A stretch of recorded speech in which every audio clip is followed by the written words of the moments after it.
100. 글라파고스 마이클 버네겟 주니어 19개의 섬과 독특한 해양 생태계로 이루어진 남아메리카 동태평양에 있는 갈라파고스 제도는 남아메리카 대륙에서 무려 1000나 떨어진 곳에 자리하고 있기 때문에 주변의 다른 지역과 교류가 적어 그곳에서만 찾아볼 수 있는 고유한 생물들이 많다. 갈라파고스 제도의 이 고립성은 다양한 분야의 많은 이들에게 영감을 주었으며 오늘날까지도 우리에게 영향을 미치고 있다. 자신들만의 의견이나 표준만 강조하다가는 사회나 시장에서 고립될 수 있는 뜻의 갈라파고스화라는 말은 이제 보편적으로 쓰이고 있다. 갈라파고스 제도에서 마침내 영감을 받은 또 한 사람은 더 나아가 인류의 멸망과 신인류의 탄생을 그려내기에 이르렀으니 바로 미국의 가장 위대한 풍자 작가로 꼽히는 커트 보니것이다. 보니것이 소설의 매력을 만끽할 수 있는 장편소설 갈라파고스는 진화론의 대명사격인 갈라파고스를 소재로 삼아 인류의 멸망과 신인류의 탄생 과정을 그만의 독특한 서술 방식으로 보여준다.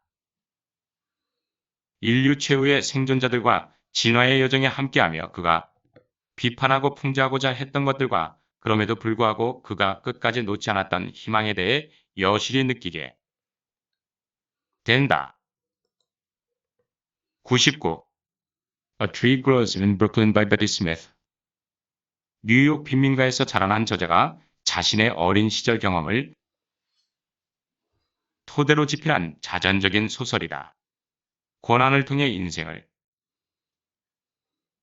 배워가는 등장인물들과 구체적이고 사실적인 묘사가 생생한 감동을 불러일으킨다. 이 책은 1943년 발간되자마자 100만 권 이상 팔리고 영화와 브로드웨이 뮤지컬로도 공연되었으며 저자인 베티 스미스에게는 올해의 여성상을 안겨주었다. 발간된 지 70년.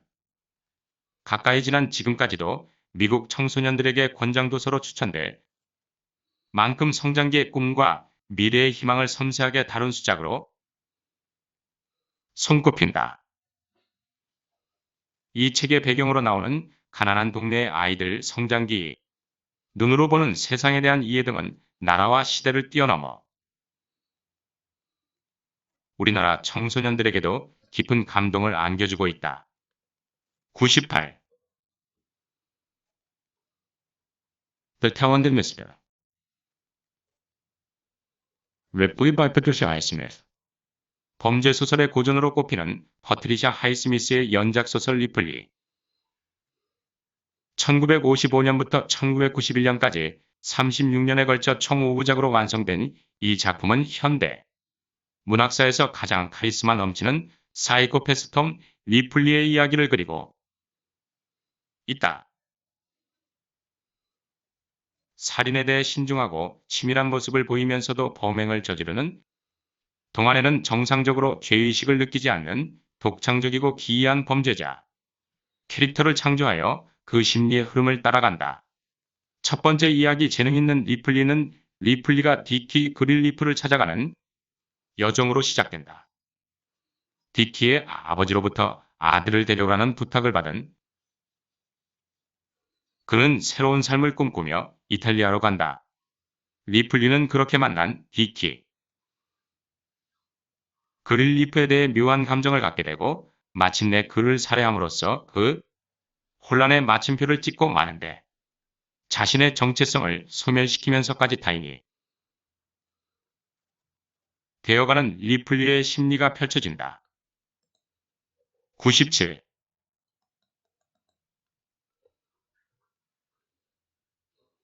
크라시바제 지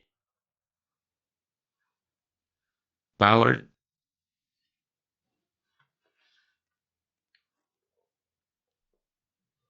20세기 영국의 논쟁적인 작가 중 한 명인 제임스 발라드의 대표자 크레지 인간의 에로티시즘과 욕망을 말하는 문학 시리즈 에디션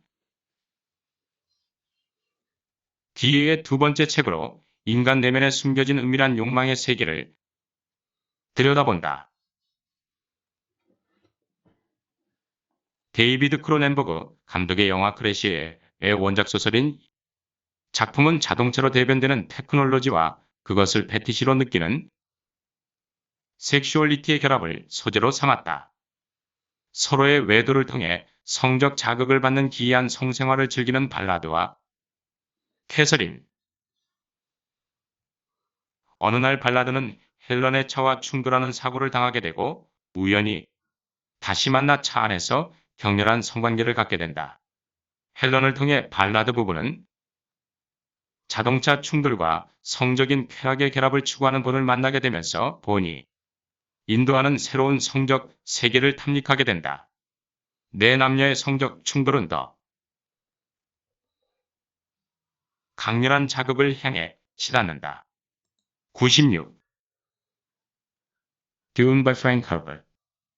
사자 왕조와 랜드스라드 대감은 우주 조합의 결합으로 새로운 시대가 개막된 지 1만여 년 후 칼라단 행성을 다스리던 아트레이데스 가문은 황제의 명령과 대가문의 지지를 받아 듄이라고 알려진 사막의 행성 아라키스로 떠날 준비를 한다.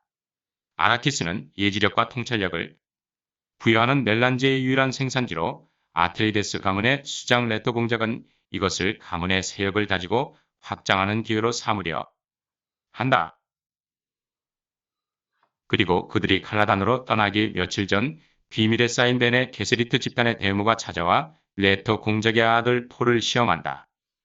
무시무시한 시험을 이겨낸 폴에게 대모는 그가 어쩌면 내 게세리트 집단이 기다리던 피사체의 다락일지도 모른다는 말을 남기며 떠난다. 물 한 방울 없는 사막 행성 아라키스에 도착한 아트레이데스 가문은 악랄한 수법으로 아라키스의 원주민 프레멘들을 착취하던 이전 통치자 하코넨 가문과 황제의 공격에 맞설 계획을 세운다. 그러나 아트레이데스 가문은 뜻밖의 외부로부터의 공격이 아니라 믿었던 가신의 배신으로 몰락의 길에 들어선다. 레토 공작은 적의 손에 비참한 죽음을 맞이하고 폴과 그의 어머니 제시카는 죽음의 사막으로 도망친다.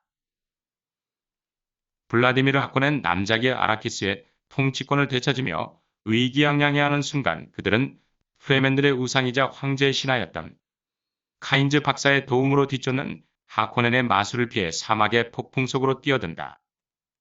95. Who Will Run the Frog Hospital? By Lori Moore, 1957.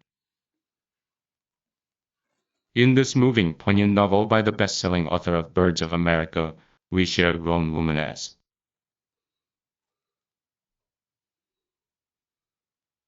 bittersweet nostalgia for the wildness of her youth. The summer Barry was 15, she and her best friend Sills had jobs at Storyland in upstate New York, where Barry sold tickets to see the beautiful Sills portray Cinderella in a strapless evening gown. Hey. Spend their breaks smoking, joking, and gossiping. After work they followed their own reckless rules, teasing the fun out of small-town life, sleeping in the family station wagon, and drinking borrowed liquor from old mayonnaise jars. But no matter how wild, they always managed to escape any real danger. Until the adoring Barry sees that Sills really does need her help, and then everything changes.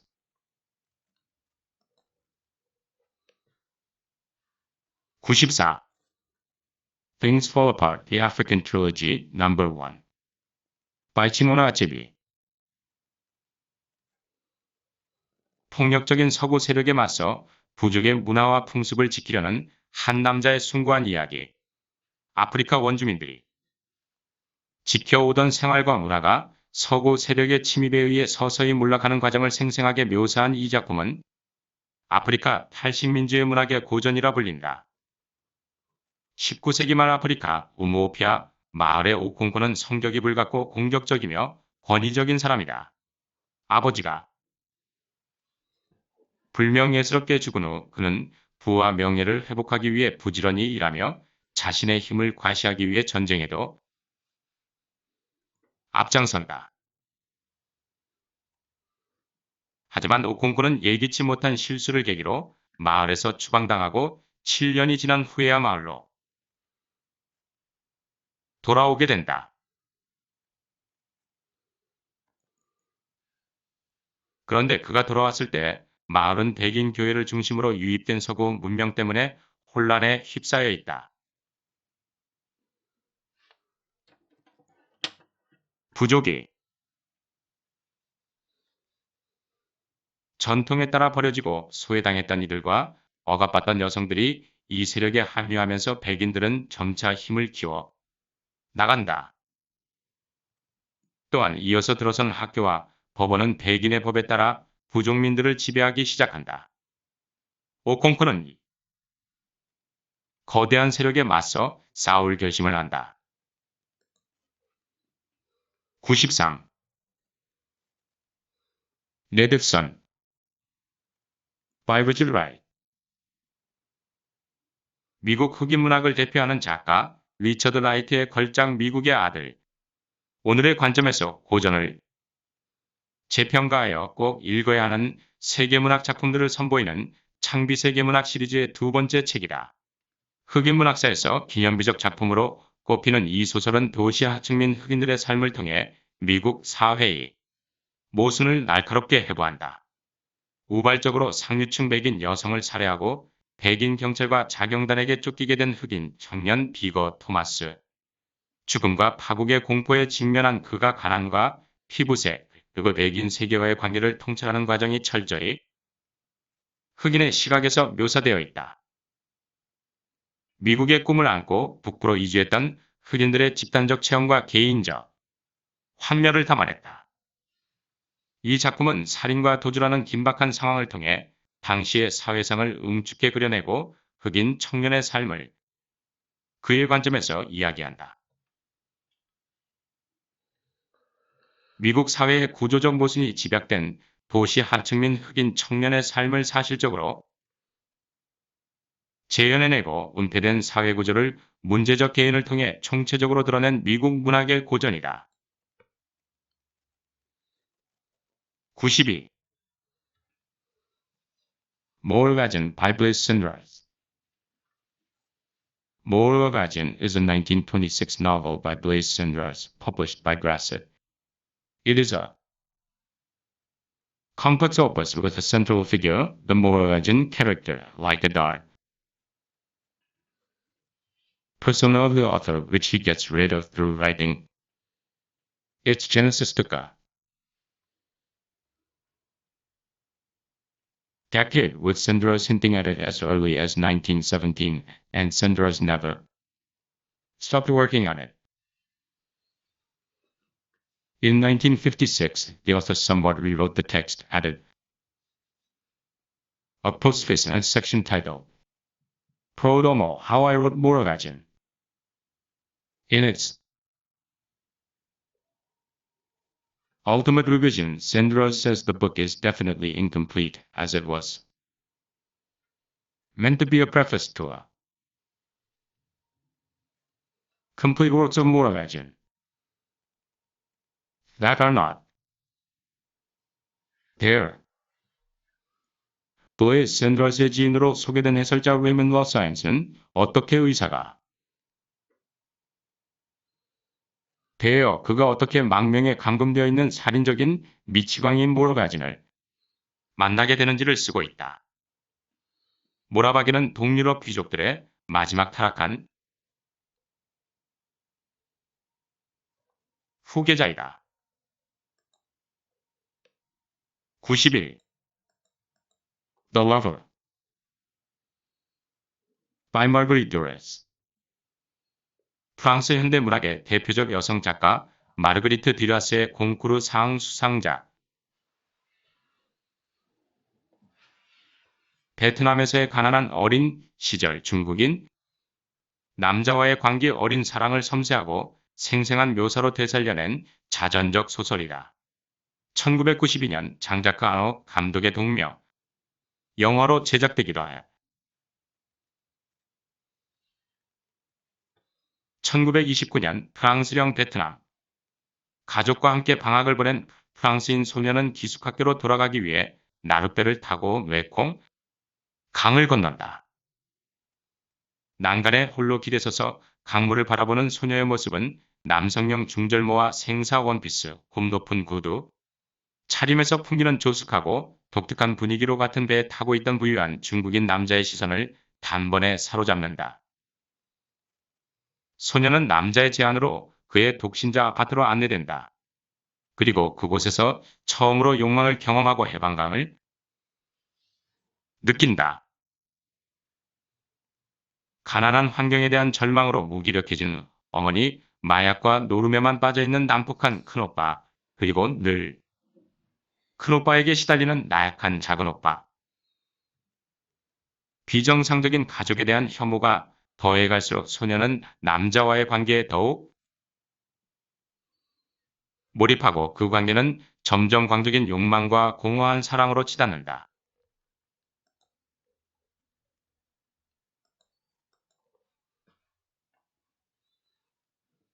1918 바이오네스토 사바토 에르네스토 사바토는 아르헨티나의 소설가이자 평론가, 젊어서는 수학 연구를 하는 한편 전위예술운동과 좌익운동에도 참가하였다. 라 플라타 대학교에서 물리학 박사학위를 취득하고 파리 퀴리 연구소와 MIT에서 연구하였다. 아르헨티나로 돌아와 라플라타 대학교에서 물리학을 가르치다가 창작에 전념하여 터널 1948, 영웅과 무덤에 관해 1961 말살자 마돈 1974 등의 작품을 발표하면서 현대 아르헨티나의 대표적 작가가 되었다. 사랑의 터널에 갇힌 한 남자의 고백을 독특한 구성과 청아한 문체로 그려낸 에르네스토 사바토 대표자 보르헤스와 함께 부에노스아이레스의 삼총사로 꼽히는 작가가 이 책을 통해 고독하고 오만한 현대인의 자화상을 그려내고 있다. 절대 고독 속에서 누군가와의 소통을 간절히 소망하던 38배 화가 카르텔. 오만함으로 포장하였지만 그의 내면 세계는 고립된 어둠의 지하관인 터널과 같다. 그런데 그 터널의 눅눅하고 칙칙한 벽을 맑은 유리창처럼 느껴지게 하는 상대가 그의 앞에 나타난다. 자신을 이해할 수 있는 유일한 사람이라 믿었던 그녀와의 소통은 오히려 그를 더 깊은 대화 단절과 고독 속으로 밀어넣는다. 그녀를 보며 희망을 품었기에 더욱 깊이 절망하는 카르텔.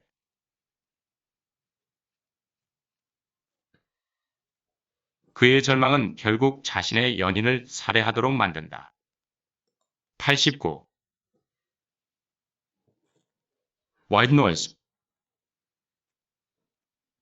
by the Underworld. 화이트 노이즈는 현대 문명, 다시 말해 현대 미국 문명으로 대변되는 물질 문명에 관한 소설이다.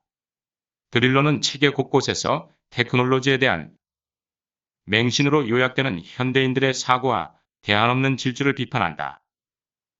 특히 이 책의 제2부 유독가스 공중 유출 사건은 최근 미국 남부 뉴올리언스 일대를 강타한 허리케인 카트리나에 의해 드러난 미국의 어두운 측면을 아주 유사한 이야기에 담아내고 있어 주목된다. 미국의 블랙스미스란 소도시의 어느 날 시커먼 검은 덩어리가 피어오른다. 유독물질을 실은 탱크차가 도시 외곽에서 탈선하면서 도시 전체가 검은 구름에 뒤덮이는 사건이 발생한 것이다. 이 사태로 대학 교수로 평화로운 삶을 살던 잭 글래든이 가족에게 시련이 찾아온다. 이들은 끝없이 이어지는 피난행렬에 합류하여 간신히 목숨을 건지고 검은 구름은 결국 자연적으로 흩어지지만 오염물질에 노출된 잭은 언제 죽을지 모른다는 사망 선고를 받게 된다. 문제는 이 사건을 처리하는 시스템의 비인간적 측면들이다. 심각한 피해를 야기한 유독가스 유출이 있었음에도 정부는 이를 데이터화하는 데만 치중하고 인간 개개인의 생명에는 관심이 없다. 이 데이터는 전문가들의 손에 넘어가고 일반인들의 접근은 통제된다. 여기서 드릴로는 거대해진 테크놀로지와 더 이상 이를 통제하지 못하게 된 인간 문명의 어리석음을 통렬하게 꼬집고 있다. 더 충격적인 것은 인간 문명이 끊임없이 인재를 재생산할 동안 잭과 같은 보통 사람들은 각종 상업 광고와 TV, 매거진에서 흘러나오는 소음에 파묻혀 그 어떤 저항도 하지 못한다는 것이다. 88. A Prayer for Mini.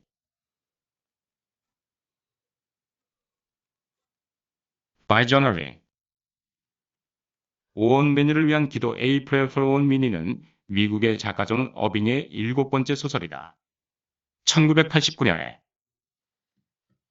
출판된 이 책은 1950년대와 1960년대 동안 뉴햄프셔의 작은 마을에서 존 힐라이트 존 윌라이트와 그의 절친한 친구 오웬 매니온 민이 함께 자란 이야기를 담고 있다. 요한의 나레이션에 따르면 오웬은 여러 면에서 놀라운 소년이다. 그는 자신이 신의 악이라 믿고 스스로 예언한 운명을 성취하기 시작한다. 이 소설은 또한 빈터그라스의 가장 유명한 소설인 The Tin Drum에 대한 오마주이기도 하다. 그래서는 존 어빙에게나 친한 친구에게도 큰 영향을 끼쳤다. 두 소설의 주인공인 오웬 매니온 미니와 오스카 마츠라트 워스컬 마츠라트는 같은 이니셜과 몇몇 다른 특징을 공유하며 그들의 이야기는 유사점을 보여준다. 87.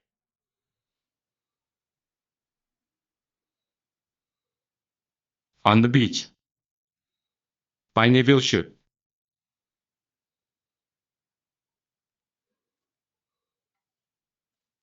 핵전쟁 후 인류의 종말을 담담하고 섬세한 필지로 그려낸 세기말 소설의 대표작. 해변에서 핵전쟁 후 방사능에 의해 멸망하는 세계와 최후에 이르는 인류의 모습을 보여주는 이 작품은 그레고리 팩, 에바 가드너 주연의 대작 영화 그날이 오면으로 제작되기도 했다. 이야기는 핵전쟁으로 지구 북반구가 순식간에 멸망하고 남아프리카, 남미, 호주 등의 도시만이 살아남은 시점에서 시작된다. 시시각각 내려오는 방사능에 의해 남반구의 도시들도 하나씩 파멸에 이른다. 호주의 피신해 있던 미 해군 잠수함 스콜피언 호는 인류가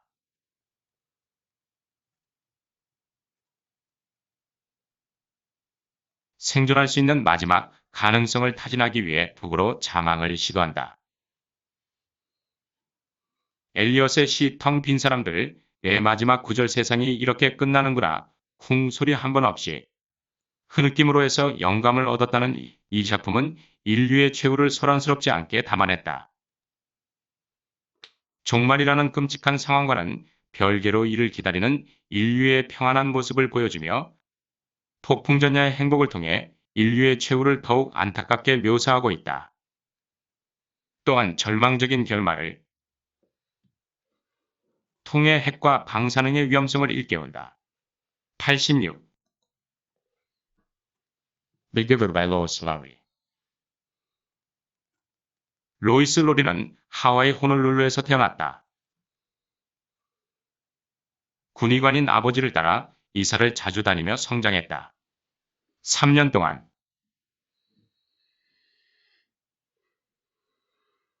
일본에서 살기도 했다.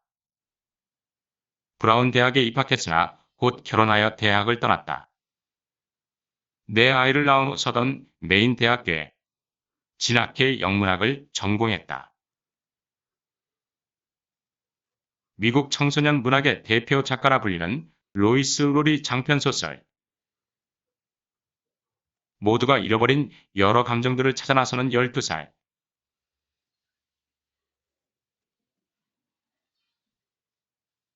소년의 이야기를 그려내고 있다. 1994년 뉴베리상과 1993년 보스턴 글로브 홈북 아너 상 수상작이다. 모두가 똑같은 형태의 가족을 가지고 동일한 교육을 받으며 성장하는 것. 이곳에서는 12살이 되면 위원회가 직위를 정해준다. 12살 기념식을 앞둔 조너스에게 내려진 직위는 기억 보유자. 과거의 기억을 유일하게 가지고 있어야 하는 사람이 된 것이다. 선임 기억 보유자는 이제 기억 전달자가 되어 조너스를 훈련시키기 시작한다. 조너스는 효율적이고 평화로운 사회를 이루기 위해 희생된 진짜 감정들을 경험하게 된다. 85. The Wizard Asset by W. Somerset Maugham. 자신만의 길을 개척하는 한 젊은이의 여정을 그린 소설 면도날. 인간의 굴레에서 달과 유펜스와 함께 서머시 몸의 3대 장편소설 중 하나로 꼽힌다. 1930년대 유럽을 배경으로 험난한 구도의 길을 선택한 젊은이를 통해 삶에 대한 질문을 던진다. 작가는 구원이라는 다소 무거운 주제를 다루면서도 특유의 명쾌한 문체와 유머를 잃지 않는다. 일리노이주의 시골에서 평범하게 자란 청년 레리. 하지만 1차 세계대전에 참전하여 친한 동료가 눈앞에서 숨을 거두는 장면을 목격한 뒤로 그의 삶은 뿌리부터 흔들리기 시작한다. 결국 그는 안정된 직장과 약혼녀, 평범한 소시민으로서 누릴 수 있는 행복을 모두 포기하고 인간 존재에 대한 답을 찾아 먼 여행을 떠나는데, 한편 레리의 주변 사람들도 저마다 인생에 대한 답을 찾아간다. 사랑 대신 화려한 생활을 선택한 레리의 약혼녀 이사벨, 대공황 때 빈털터리가 된 재벌 2세 친구 그레이, 운명의 배신을 견디지 못한 꼬마 아가씨 소피 등은 세상과 부딪히며 자신의 삶을 펼쳐나간다. 그들이 추구하는 가치들이 세속적이라 할지라도 그들은 그것을 위해 성실하게 노력한다.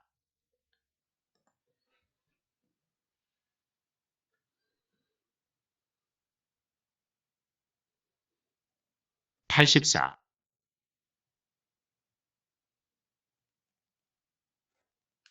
Ensayos sobre la ceguera by José Saramago.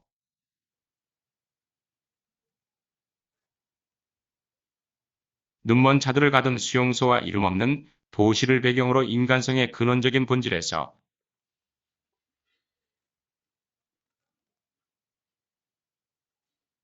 가치와 존재, 현대 문명, 인간 사회를 조직화한 정치의 권력 구조 비판 등을 표현했다.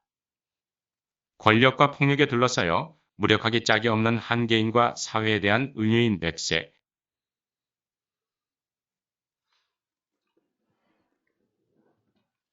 실명 상태에 빠진 눈먼 자들을 통해 현대 사회의 인간됨에 대해 끊임없는 의문을 제기하는 한편 인간성에 대한 긍정을 놓치지 않고 있다. 한 도시에 갑자기 눈앞이 뿌옇게 안 보이는 실명 전염병이 퍼진다.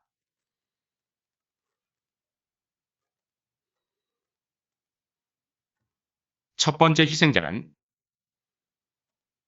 신호가 바뀌기를 기다리며 차를 운전하던 사람.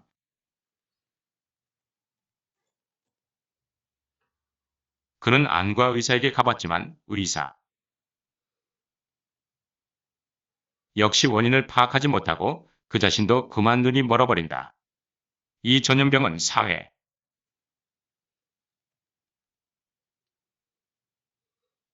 전체로 퍼져나간다. 정부 당국은 눈먼 자들을 모아 이전에 정신병원으로 쓰이던 건물에 강제로 수용해놓고 무장한 군인들에게 감시할 것을 명령하며 탈출하려는 자는 사살해도 좋다고 말한다. 83 Hard-Boiled Wonderland and the End of the World.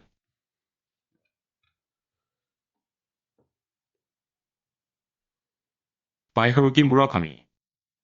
하루키 월드의 시작을 세계에 알렸던 작품, 하루키의 네 번째 장편 소설 세계의 끝과 하드보일드 원더랜드의 이 작품은 일본뿐 아니라 전 세계 독자들을 사로잡아 제21회 다니자키 주니치로 상을 수상하며 일본 내에서도 162만 부 이상이 판매되었고 1980년대의 기념비적 작품이 되었다. 나는 심호흡을 한 번 하고 무슨 노래를 부르려 했지만 한 곡도 떠오르지 않았다. 내 몸속에서 모든 노래가 사라지고 없었다. 나는 눈을 감고 한숨을 쉬었다. 19쪽. 타인의 기억을 빼앗는다는 건 타인의 세월을 빼앗는 것과 같은 일이다. 화가 나면서 나는 공포 따위는 아무래도 상관없다는 기분이 들었다. 뭐가 어찌되든 아무튼 살아남아야 한다 하고 나는 다짐했다. 나는 살아남아서 이 말도 안 되는 암흑세계를 탈출해 빼앗긴 나의 기억을 속속들이 되찾는다. 세계가 끝나든 어떻게 되든 그런 건 내 알바가 아니다. 82. Siddhartha by Hermanus. 수레바퀴 아래서 희미한 등으로 우리에게 친숙한 헤르만 헤세의 소설. 유복한 바람은 가정에서 태어난 주인공. 시다르타는 모든 사람으로부터 사랑을 받는 존재이다. 그는 다른 모든 사람들에게 기쁨을 주는 원천이지만 자기 스스로에게는 기쁨을 주지 못한 채 내면의 불만의 싹을 키우기 시작하고 결국 친구 고빈다와 함께 집을 떠나 사문 생활을 시작한다. 동서양의 정신적 유산을 시적으로 승화시킨 일종의 종교적 성경소설이다. 81. The Color Purple. by Alice Walker. 앨리스 워커는 1944년 미국 조지아주 이턴턴에서 소장농 부부의 8째 아이로 태어났다. 1961년 애틀랜타의 스펠먼 대학교에 입학했고 역사가이자 사회운동가인 하워드 진과 스토턴 린드의 영향을 받아 흑인 민권운동에 관심을 갖기 시작했다. 2년 뒤 뉴욕의 세라로러런스 대학교로 편입했으며 졸업 후 인권운동을 위해 남부로 귀향했다. 퓰리처상을 수상한 최초의 흑인 여성 작가이자 사회운동가 앨리스 워커의 대표작 컬러 퍼플은 편지글로 이루어진 소설이며 1910에서 1940년대 사이로 추정되는 미국 남부를 배경으로 폭력적이고 억압적인 사회 속에서 흑인 여성들이 경험하는 고통스러운 삶의 모습을 가감없이 보여주면서 절망 속에서도 빛나는 여성들의 결속력과 강인한 생명력을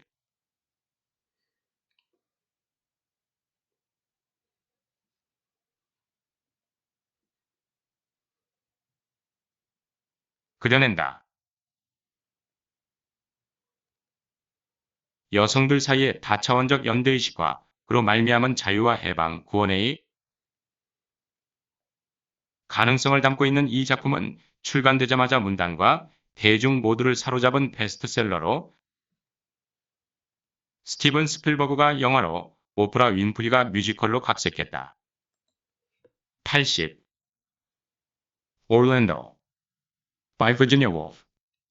영국 모더니즘 문학의 대표 작가이자 선구적 페미니스트인 버지니아 울프의 장편소설. 올랜도는 울프의 대표작 중 하나인 걸작 환상소설로 시인의 기질을 지닌 귀족.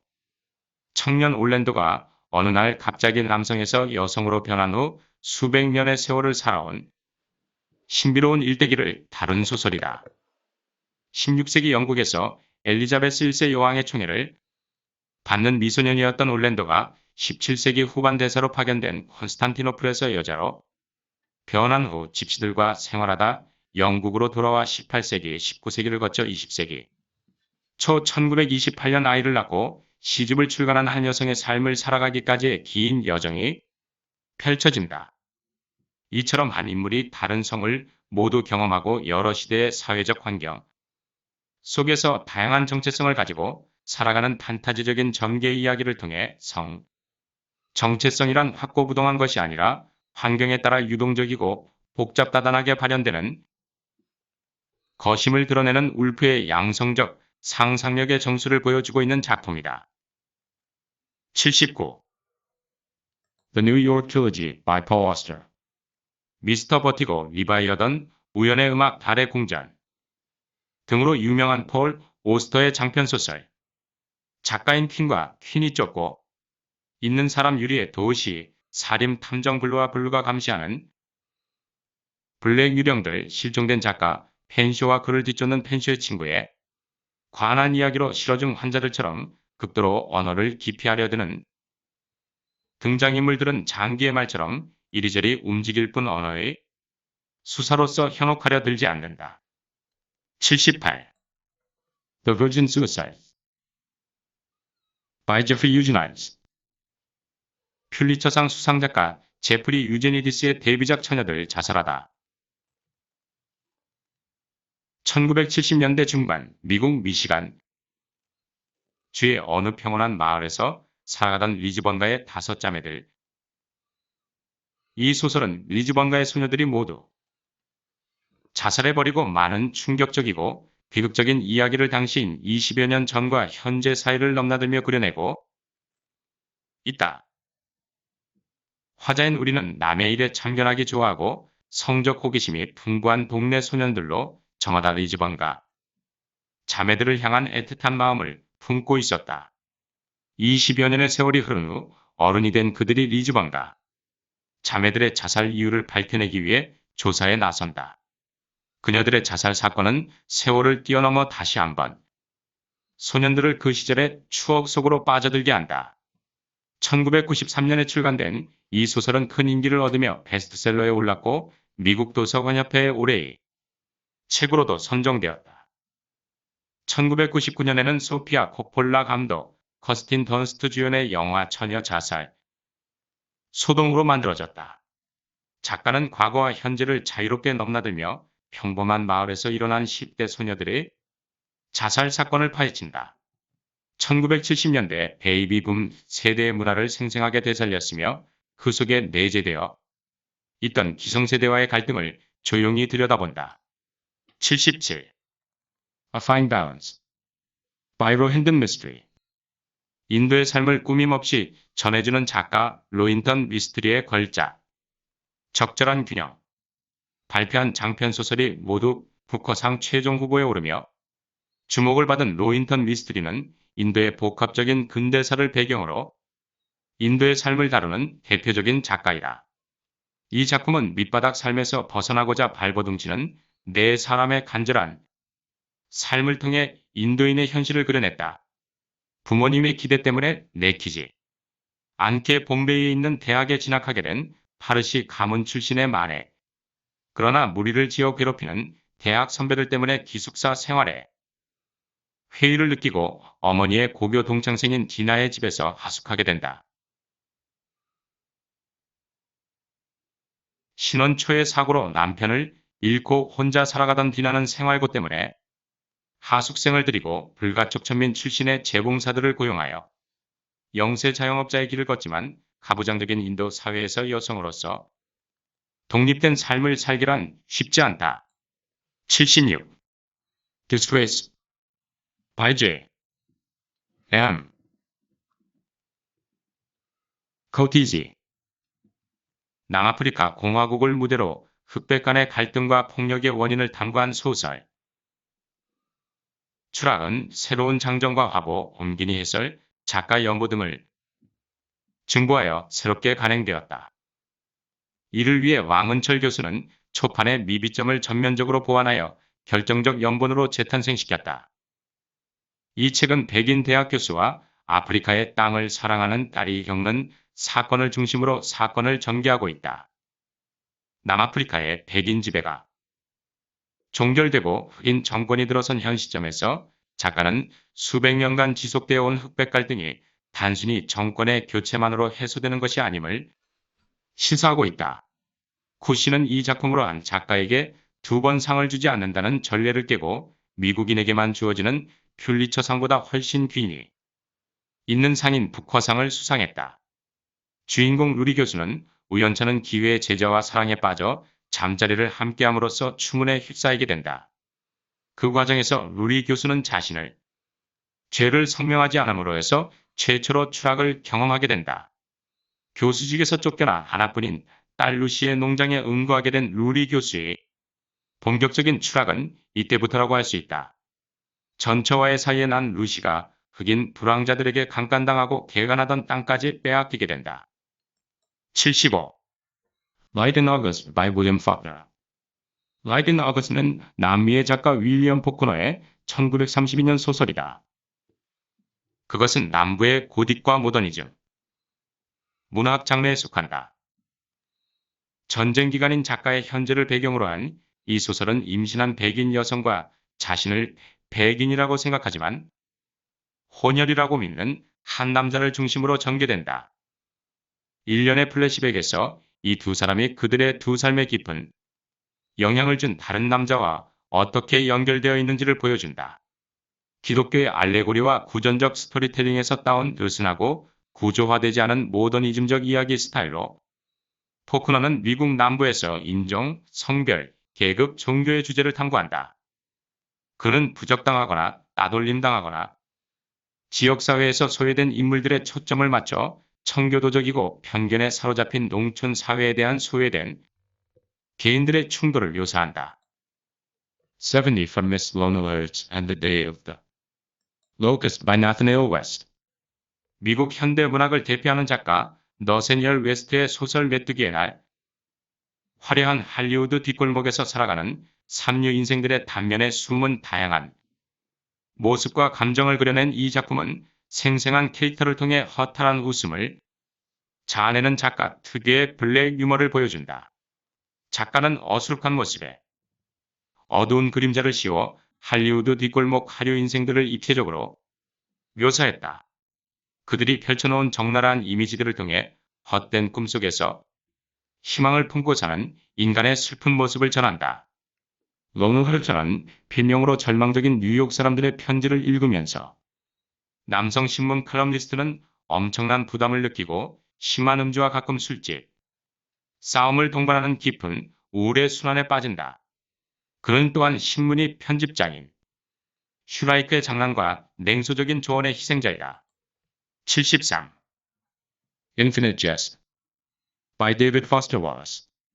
끝없는 농담은 미국의 작가 데이비드 포스터 월리스의 1996년 소설이다. 이 소설은 독특한 서술 구조와 엔드노트 사용법을 가지고 있다. 어떤 엔노트는 388개가 있고 어떤 엔노트는 그들 자신의 각주를 가지고 있다.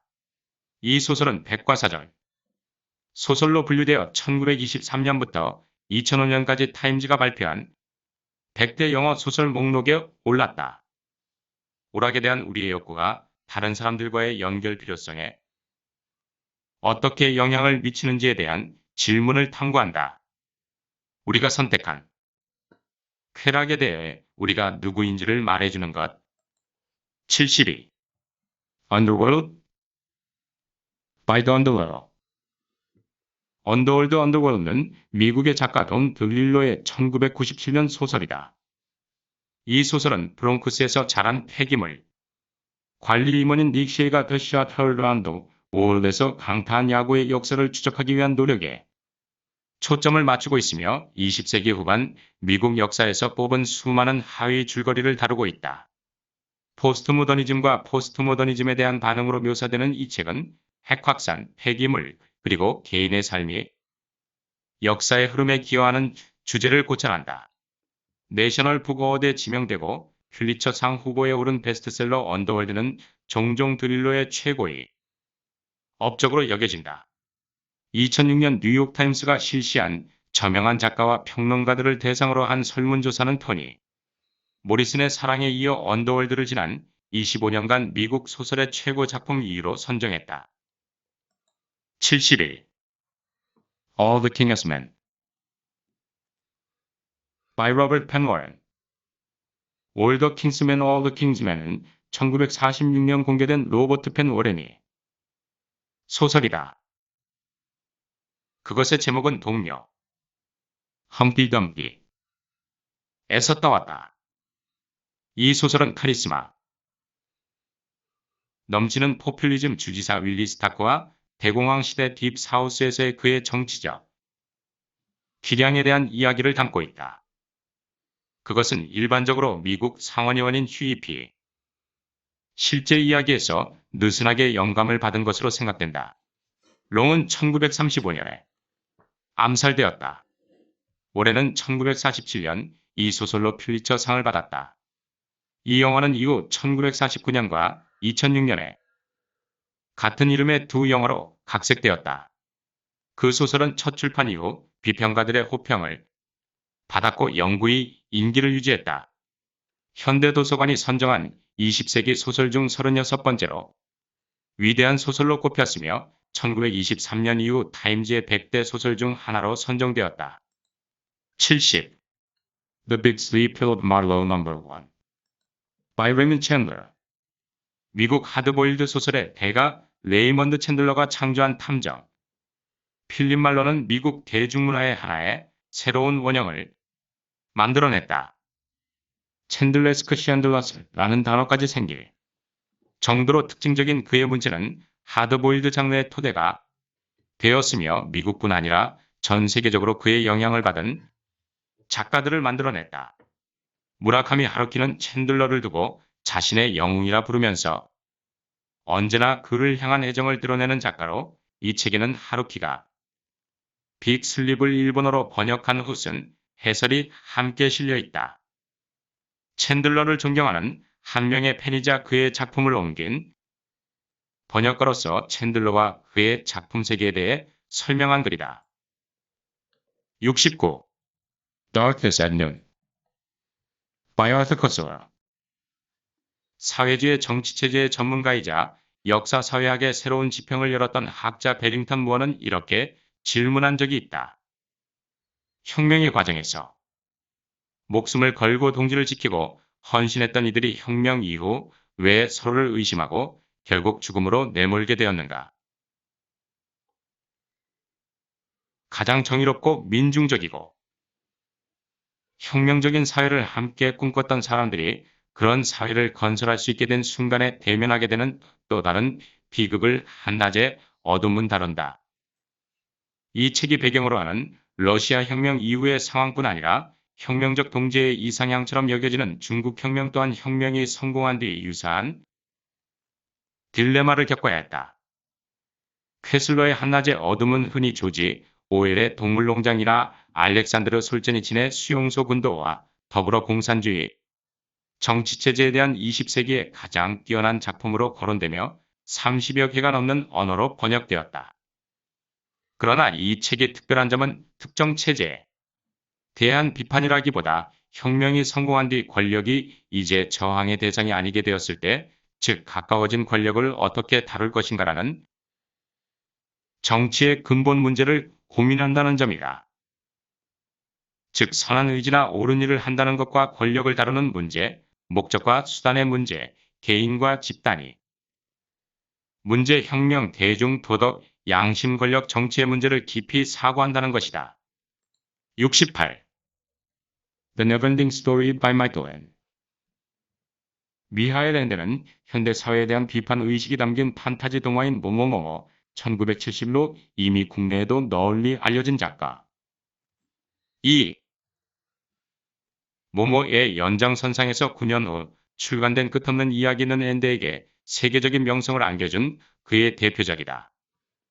끝없는 이야기는 현실 속에서 너무나 보잘것없는 한 소년 바스티안 발타자르 북스가 끝없는 이야기라는 책을 우연히 읽고 결국 위험에 처한 환상세계를 구하러 책 속으로 들어가 환상적인 모험을 겪는다는 이야기다. 자신의 소원대로 뭐든지 이룰 수 있게 된 소년은 현실 속의 자신을 부정하며 스스로를 점점 더 멋지고 강하게 만들어 나간다. 그러나 이런 소원들은 결국 자기 자신의 자아마저 잃어버리게 만든다. 자신이 누구인지 잊어버린 바스티안은 현실로 되돌아갈 수 없게 된다. 그러나 사람들의 꿈을 기반으로 한광선에서 깨어낸 꿈과 자신에 대한 재탐색 그리고 친구들의 도움으로 환상세계에서 퍼올린 생명의 물즉 사랑을 가지고 다시 현실로 돌아온다. 결국 용과 거인, 괴물 위험하면서도 흥미진진한 온갖 모험들로 가득 찬 환상 세계에서의 여행은 자신의 잃어버린 자아를 찾아 떠나는 것에 다름 아니다. 자아를 찾아서 되돌아온 현실에서 소녀는 환상 세계에서 겪은 모험들로 얻은 자신감을 가지고 전혀 다른 현실을 가꾸어 나갈 수 있게 된다. 67. The Castle by Franz Kafka. 프란츠 카프카의 장편소설성. 이 소설은 카프카의 인생, 말년에 집필되었지만 작가의 죽음으로 인해 끝내 마무리되지 못한 채 미완성으로 남은 작품이다. 카프카는 자신의 모든 원고를 불태워달라는 유언을 남겼지만 그의 절친한 친구였던 막스 브로트는 카프카의 유언을 어기고 유고를 정리해서 책으로 출간했다. 복잡해서 알기 어려울 뿐만 아니라 그 거대함 속에 막강한 통제력까지 갖춘 사회세계의 괴물스러운 면모를 굳게 닫힌 성의 풍경에 비추어 넌지시 제시한다. 66. A Room with a View by E. M. Forster. 여자 주인공인 루시 허니처치 루시 조니커즈는 부유한 집안의 딸로 노처녀인 사촌 샬럿 바틀렛 샬럿 바그과 이탈리아 피렌체로 여행을 가서 베르톨리니 여관 펜신 브들리니에 쉰다. 하지만 루시는 그들의 방이 바다도 보이지 않는 전망이 좋지 않은 방이라고 낙담. 이때 이들은 여관에서 다양한 사람들을 만나게 되며 이때의 에머슨 시미스터 에머슨으로부터 자신들의 전망 좋은 방과 기꺼이 바꿔주겠다고 한다. 루시는 그의 아들 조지 제로제에게 관심이 가지만 내색은 하지 않고서 그녀는 혼자 관광을 나갔다가 잔인한 싸움을 보고 기절을 하고 그녀를 발견한 조지가 그녀를 돌본다. 이 사건을 계기로 둘이 사랑이 싹트고 갑작스럽게 첫 키스를 하게 되는데 이를 목격한 샬롯이 서둘러 루시를 데리고 영국으로 돌아간다. 루시는 세실 바이즈스 소호와이스와 약혼을 하여 평범한 생활을 한다. 그러나 그 평화도 이웃에 이사온 조지 때문에 깨지고 만다. 조지는 루시에게 세실과의 사랑은 진정한 사랑이 아니라고 알려주고 고민하던 루시는 결국 파혼한다. 하지만 조지와는 만나지 않고 그를 피하려 그리스로 여행을 떠나려고 한다. 상처받은 조지는 이사를 하려고 하고 조지의 아버지는 둘에게 그들이 사랑하고 있음을 알려준다. 그래서 루시와 조지는 서로의 사랑을 확인하고 피렌체로 여행을 떠나 처음 만났던 전망 좋은 방에서 신혼밤을 맞이한다는 이야기.